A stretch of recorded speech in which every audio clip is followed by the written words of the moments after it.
Next thing I wanted to mention is I inartfully used some grammar, and I wanted to make sure I correct that. So last week, as I was looking through my on the recording to make sure that I knew exactly where I had left off, some of the words that I chose to use made it sound as if I was being contradictory towards Chad's lesson, and I was not. I was trying to be complimentary towards Chad's lesson. So if anybody read through that or watched that recording or sat through class last week and went, huh?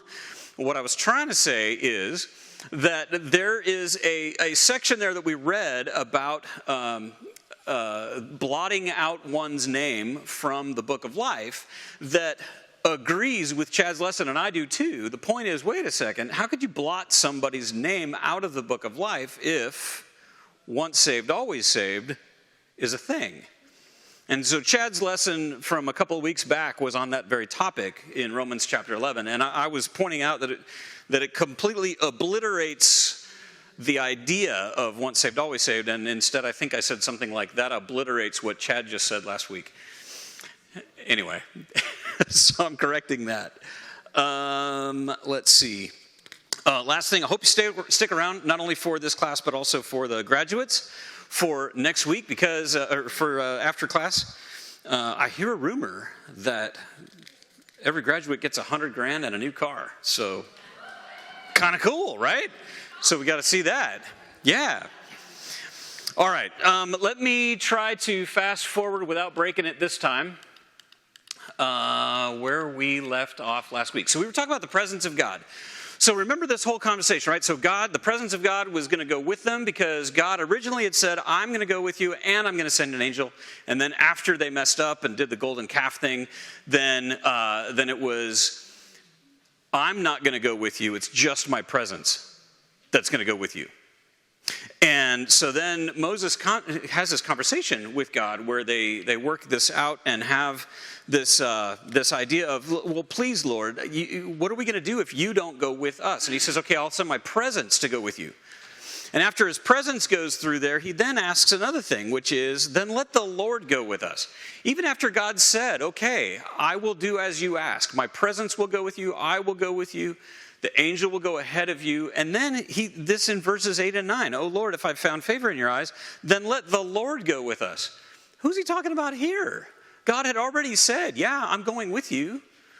But this is a different Lord. And I don't know what Moses is asking here. It might just be he's being repetitive. But God had already said, I'll go with you.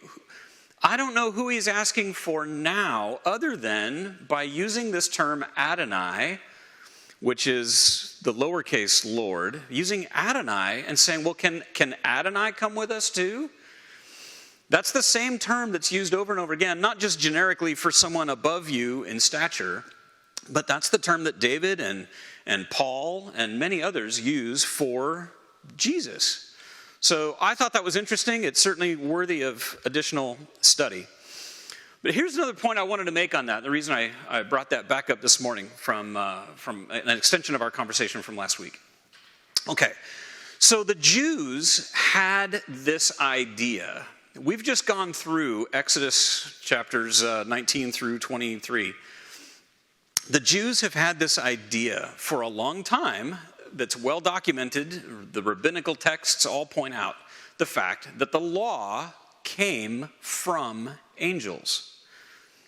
And yet, we didn't read about angels delivering the law to Moses. But Jews have long believed that the law came from angels. So I found 3 of these texts from the New Testament that actually do point that idea forward. So in Acts chapter 7, this is where Stephen is being stoned. He's going through this long, drawn-out sermon in front of the Sanhedrin before they stone him. And he says, was there ever a prophet your forefathers did not persecute? They even killed those who predicted the coming of the righteous one. And now you have betrayed and murdered him, you who have received the law that was put into effect through angels, but have not obeyed it. So here's a hint that Stephen is pointing out to the Jews who are about to stone him, that yes, the law was put into effect with or by angels. The next one is from Galatians Chapter 3, where Paul says to the Galatian church, what then? What was the purpose of the law? It was added because of transgressions until the seed to whom the promise referred had come. The law was put into effect through angels by a mediator. And that mediator he's pointing to was Moses. But again, so Paul is recognizing this fact as well. Look, this law, the old law that came down, we just read about how Moses came down the mountain, saw the golden calf, smashed those stones. Paul refers to that as having been an angel encounter. Hebrews chapter 2, the Hebrew writer points out in the second verse here, and there's a lot of it in Hebrews chapters 1 and 2 regarding the angels, because his point is that Jesus is better than angels. In addition to all the other things he says, Jesus is better than Moses, he's better than the law, all that stuff. But in Hebrews chapter 2, verses 2 and 3 says, "For if the message spoken by angels was binding, and every violation and disobedience received its just punishment, then how shall we escape if we ignore such a great salvation?" He's pointing out the fact that the law was spoken by angels, written down, and it was binding. And that's what Jews had been following, or hadn't been following, but were supposed to have been following all along. So these three scriptures in the New Testament point to the fact that angels were definitely involved and possibly were even the ones who spoke to Moses to give the law to him. Again, angel encounter, we didn't really read that much about it other than when Moses first saw the burning bush, it says that the angel of the Lord spoke to him through the bush. Any thoughts on this? Is everybody already knew all that? And they're like, yeah, move it along, Dave. We already knew all that. Or is this something new? Have you not heard that stuff before? Obviously you guys have read these verses before, but had you made the connection yet or prior that the law was actually put into effect or even spoken by angels?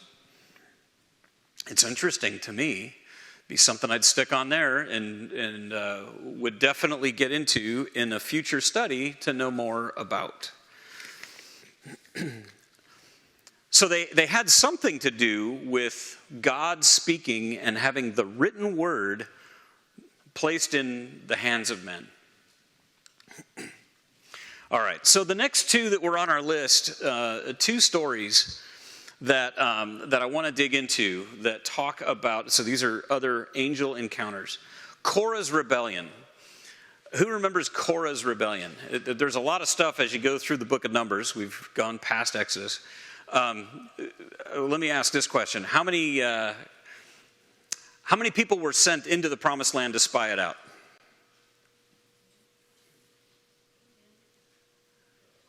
12. Put them two together. You guys are all right.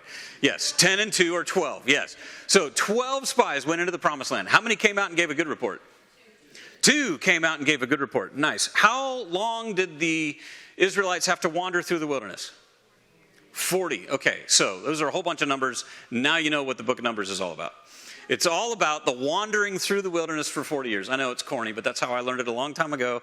And so if you never go through the book of Numbers, now you know that's what goes on in the book of Numbers. So in this, during the 40 years of wandering, there's this problem, right? In Chad's Wednesday night class in 1 John, there were 3 things or 3 categories of sin that popped up in our conversation there. Remember what they were? The lust of the flesh, the lust of the eyes, and the pride of life. I think I heard somebody say. So yeah, and the pride of life. So here, this is one of these instances where the pride of life sets its ugly face forward, and the Jews in that 40 years of wandering the wilderness are going to learn a lesson here. All right, so Numbers chapter 16, the Word of God reads, Cora, son of Esau, the son of Kohath, the son of Levi, and certain Reubenites, Dathan and Abiram, sons of Eliab, and On, the son of Peleth, became insolent and rose up against Moses. With them were 250 Israelite men, well-known community leaders who had been appointed members of the council. They came as a group to oppose Moses and Aaron and said to them, "You have gone too far.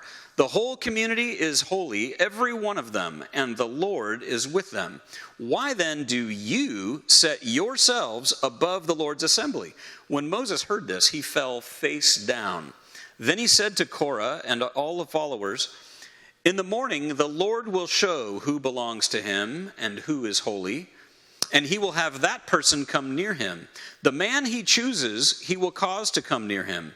You, Cora, and all your followers are to do this. Take censers, and tomorrow put fire and incense in them before the Lord. The man the Lord chooses will be the one who is holy. You Levites have gone too far." When Cora had gathered all of his followers in opposition to them at the entrance to the tent of meeting, the glory of the Lord appeared to the entire assembly. The Lord said to Moses and Aaron, "Separate yourselves from this assembly, so I can put an end to them at once." But Moses and Aaron fell face down and cried out, "O God, God of the spirits of all mankind, will you be angry with the entire assembly when only one man sins?" Then the Lord said to Moses, "Say to the assembly, move away from the tents of Cora, Dathan, and Abiram." I think that's really good advice because bad things were about to happen, which go on. So I'm going to pick the story back up with verse 28. Then Moses said, "This is how you will know that the Lord has sent me to do all these things and that it was not my idea. If these men die a natural death and experience only what usually happens to men, then the Lord has not sent me. But if the Lord brings about something totally new and the earth opens its mouth and swallows them and everything that belongs to them, and they all go down alive into the grave, then you will know that these men have treated the Lord with contempt." And as soon as he finished saying all this, the ground under them split apart, and the earth opened its mouth and swallowed them with their households and all of Korah's men and all their possessions. And they all went down alive into the grave and everything they owned, and the earth closed over them, and they perished and were gone from the community. And at their cries, all the Israelites around them fled, shouting, "The earth is going to swallow us too." And fire came out from the Lord and consumed the 250 men who were offering the incense. Wow. kind of a wild story, a little bit gruesome, but God is pointing out that there's lots of lessons to be learned here, but God's pointing out that yes, Moses and Aaron are the ones who are to be followed. Did you catch any portion of this that's the potential angel encounter in the story?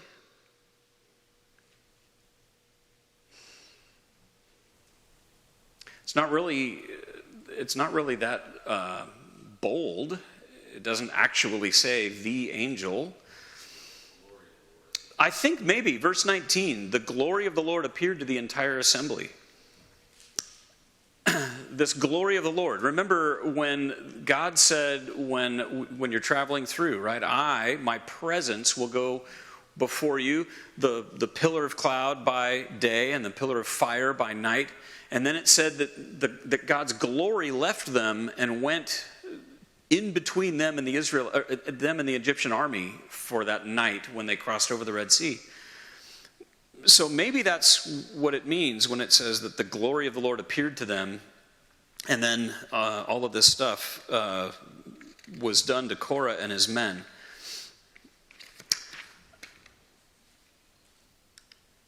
Continuing on, verse 36, the Lord said to Moses, "Tell Eleazar the son of Aaron, the priest, to take censers out of the smoldering remains and scatter the coals some distance away, for their censers are holy." Remember, a censer is just like a thing that you'd burn incense on. You could carry it with you, little travel kit. "The censers," verse 38, "of the men who sinned at the cost of their lives. Hammer the censers into sheets to overlay the altar, for they were presented before the Lord and have become holy. Let them be a sign to the Israelites." Here it is, Memorial Day, reading about this memorial that was supposed to be for those people who disobeyed.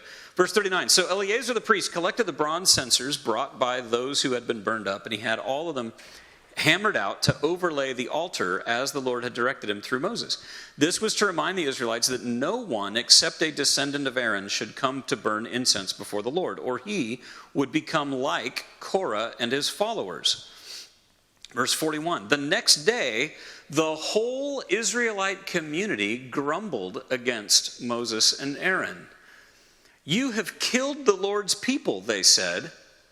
But when the assembly gathered in opposition to Moses and Aaron and turned toward the tent of meeting, suddenly the cloud covered it, and the glory of the Lord appeared. Then Moses and Aaron went to the front of the tent of meeting, and the Lord said to Moses, get away from this assembly so I can put an end to them at once. And they fell face down. And then Moses said to Aaron, take your censer and put incense in it, along with fire from the altar, and hurry to the assembly to make atonement for them. Wrath has come out from the Lord. The plague has started.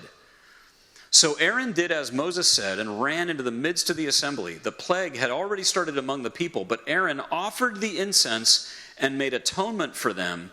He stood between the living and the dead, and the plague stopped. But 14,700 people died from the plague, in addition to those who had died because of Cora. Then Aaron returned to Moses at the entrance to the tent of meeting, for the plague had stopped. Again, pretty dark days. The people aren't really learning the lesson. They're kind of expanding on their disobedience, I guess. What do you see here? What angel encounter? Glory of the Lord appears again, right? We get that. But it certainly doesn't seem matter-of-factly, spoken. Here, then the angel did this. Verses 47 and 48, does that look familiar? Does it sound familiar? Do you remember any other stories like that where someone offering a sacrifice on behalf of those who had sinned stands between the plague and the ones who hadn't been struck yet? Keep this in the back of your mind, because this very same thing happens again with David after he numbers the fighting men. We'll go through that story in a number of weeks ahead. But in that story, same kind of thing. Here comes, in that case, here came the angel of the Lord with a sword in his hand, and David stood up to offer a sacrifice in between him and the people. And the Lord honored that sacrifice in the same way that he honored this sacrifice. What else do you see here? Was there, as far as lessons go, this comes right after Cora leads the people in this rebellion, right? Hey, hey Moses, who put you in charge, right? Because we're all one and the same. I think we should be in charge. And that's when the earth opens up and swallows him. And after that, what did the people say? Moses, you killed him. Okay, well, first of all, if you think Moses has the power to open up the ground and swallow Cora and all of his, people, then shut it back up again, I don't think I'd be making Moses mad anymore. And yet they were. But it's weird. They refused to give God the glory for what God had clearly done in pointing out the fact that who actually is supposed to lead my people. Well, take a look at this, because again, it doesn't seem as if there's much of a reference there to an angel doing anything about this. But I've put this verse up here before when we talked about the Passover. Paul writes in 1 Corinthians 10, we should not commit sexual immorality as some of them did, and he's talking about in the book of Numbers when they wandered through the wilderness. Don't commit sexual immorality as some of them did, and in one day 23,000 of them died. We haven't gone through that story yet, but it's next. Or it'll be next week. We should not test the Lord as some of them did and were killed by snakes. We'll do that one again next week too. And do not grumble as some of them did and were killed by the destroying angel. Or remember, the angel of calamity, right? That same topic that came out. So here it's a clear description in New Testament, very clearly written, that the one who did the punishing here in the desert of God's people as they were wandering was God's angel of calamity. He's the one who stood there when Moses told Aaron to run, grab your censer, grab some fire from the altar, and make an offering right there in front of him to allow the plague to stop. And it did. Any thoughts on that? Any other lessons to be learned? Again, the whole point of the angels class in this case, referring to the book that Tim wrote, is that there are so many of these references where the angel of the Lord stands and does things, and it seems odd for an angel to be the one to do those. It very much seems as if the angel is doing something that God himself would be doing, or sometimes it seems like it's interchangeable. And so Tim is posing this idea that maybe the angel of the Lord is Jesus. Some of these stories where it describes the angel of the Lord as opposed to just a regular old angel of the Lord or an angel seems to or bring forth some kind of interchangeability between God speaking and the angel speaking, and so that's why it's pointed out. Anyway, just something for you to ponder. The next angel encounter that pops up is from Numbers chapter 20. So the children of Israel are wandering through the wilderness for how long? 40 years. And as they approach the promised land, there's a book that gets written. It's because it's been 40 years, and we're going to write it again, the second time of giving you the law. And that's Deuteronomy, right? It literally means the second giving of the law. So in Moses chapter 20, Numbers chapter 20, Moses says, Moses sent messengers from Kadesh to the king of Edom, saying, "This is what your brother Israel says." Wait a minute, who's Edom? That's another word for... I'll give you a hint. Edom means red. Okay, so the Edomites are the children of Esau, who was the brother of Jacob, right? Jacob and Esau. Last we read about these guys was when Jacob was really upset or concerned that because God told him to go back there and meet with your brother, and the previous time that they had met, things didn't go so well. In fact, Esau had threatened to kill him, right? Next time I see you, I'm killing you. And so he prayed, and it says that he's asking for an angel to make sure that this goes well. And it actually went well. This time, they're still traveling, trying to get to the promised land, and this occurs. Moses sent messengers from Kadesh to the king of Edom, saying, "This is what your brother Israel says. You know about all the hardships that have come upon us. Our forefathers went down into Egypt, and we lived there many years. The Egyptians mistreated us and our fathers, but when we cried out to the Lord, he heard our cry and sent an angel and brought us up out of Egypt. Now we are here at Kadesh, a town on the edge of your territory. Please let us pass through your country. We will not go through any field or vineyard or drink any water from any well. We will travel along the king's highway and not turn to the right or to the left until we have passed through your territory." But Edom answered, "You may not pass through here. If you try, we will march out and attack you with the sword." The Israelites replied, "We will go along the main road, and if we or our livestock drink any of your water, we will pay for it. We only want to pass through on foot, nothing else." Again, they answered, "You may not pass through." Then Edom came out against them with a large and powerful army. Since Edom refused to let them go through their territory, Israel turned away from them. So they have to go the long way around the land of Esau, in order to get into the promised land. Moses points out the fact that as part of their history, God has sent his angel and he has protected us this entire way. What do you think he means by that when he's using that as part of his plea with Esau? God has sent his angel.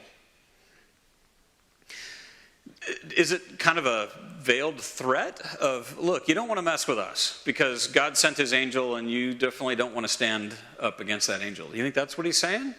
Or was it just a history thing of pointing that out. Leah. Well, when I read it as a history thing, that he sent an angel and brought us out of Egypt, that makes me want to go back to all of the accounts of Egypt and everything that happened where it said God did or God said or this happened because of God, and say, okay, well, was God then using an angel to do that? You and I were talking this morning, and it's one of the things I was thinking about is that all Scripture is God-breathed. We're told that in the New Testament. And the writers of this may not have known what they were writing down. Like you mentioned David earlier. And I don't know that he understood when he said, my Lord. And When the Lord said to my Lord, sit at my right hand. Yeah. That, but it makes sense when you see it in the New Testament. So all of these Yeah. kind of connect together, and this puzzle fits together. And this here saying that the angel brought us out of Egypt makes me want to go back to all of those. Right, and we did see some other verses from Psalms and from New Testament that pointed to that Exodus story, all the plagues of Egypt, including the one of the firstborn, death of the firstborn, and the protection of Israel and the going through the Red Sea. Angels were heavily involved in all of that. In fact, there's a lot of credit given to the angels for that. So we're about to read a couple of other stories with regards to, and it won't be this week, next week, but other stories of, you know what, we're going to come up to the land of the Amorites, and please let us go through your land so that we can get to the promised land that God gave to Abraham. And the answer is no, and it's like, okay, whap, and they wipe them out. What happens here with Esau?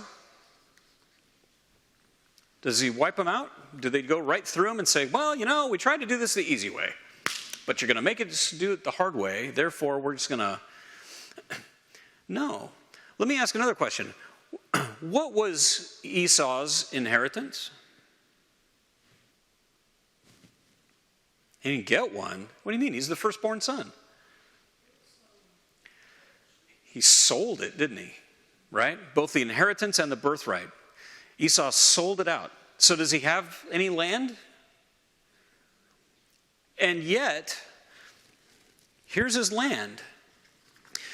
Let me ask this question. How was it that when Jacob was going to come here and meet with Esau for the first time since Esau said, I'm going to kill you next time I see you, and he cheated him out of everything he had, right? Jacob had cheated Esau out of all of that stuff, the birthright, the inheritance, all of that. And then Israel, Jacob, comes back through the land and meets with Esau, and he's got all this wealth, right? He comes out of that area with his wives and with all of this wealth, and he's just hoping, and he keeps on throwing lots of gifts at Esau. But remember, he had prayed to God that it would go well, and God sent his angel to make sure that it would go well. Take a look at here, from Deuteronomy chapter 2. Then the Lord said to me, you have made your way around this hill country long enough. Now turn north. Give the people these orders. You are about to pass through the territory of your brothers, the descendants of Esau, who live in Seir. They will be afraid of you, but be very careful. Do not provoke them to war, for I will not give you any of their land, not even enough to put your foot on. I have given Esau the hill country of Seir as his own. You are to pay them in silver for the food you eat and the water you drink. This is great. Because even though Jacob had mistreated Esau, and Esau, it says he was godless because he sold his inheritance and birthright for a cup of porridge. But it seems as if, even though there was no additional inheritance that could come from his father, Isaac, God blessed Esau with land. And so here they are. They're about to go into the promised land, and all they have to do is just take the king's highway straight through Esau's territory. And Esau's country says no. Edom says, no, you're not going through our land. And God honors that.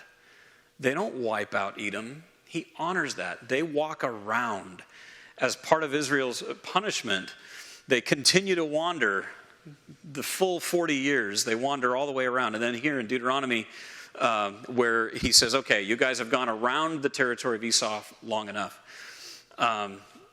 what does this all mean? Where do the angel encounters happen here? Are there any lessons that we can gain from any of this?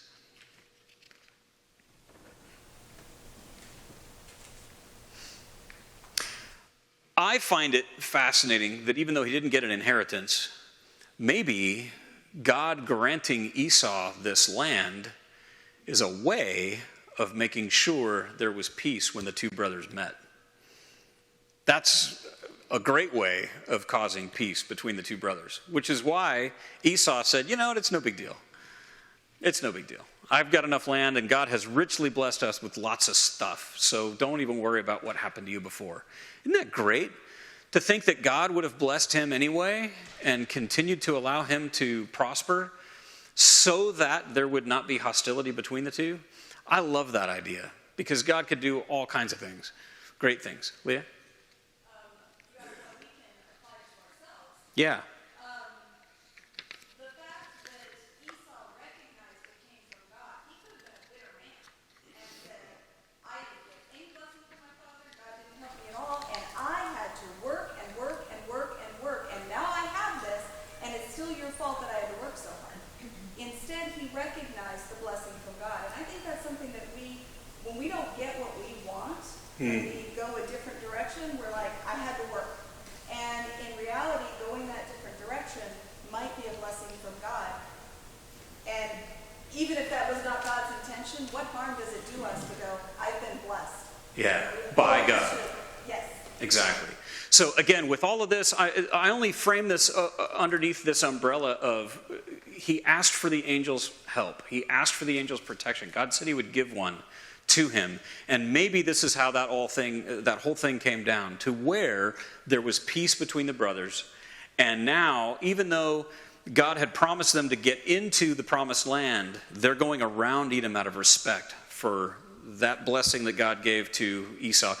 Obviously, Esau's not around anymore. This is his descendants that are ruling the nation of Edom. Real quick, let's take a look at this one here. So just after that, they travel from Mount Hor along the route to the Red Sea to go around Edom. But the people grew impatient on the way. They spoke against God and against Moses and said, why have you brought us up out of Egypt to die in the desert? There is no bread, there is no water, and we detest this miserable food, which, by the way, is manna, which is also known as New Testament describes as the food of the angels. Found that interesting? We detest this miserable food. Verse 6, then the Lord sent venomous snakes among them. They bit the people, and many Israelites died.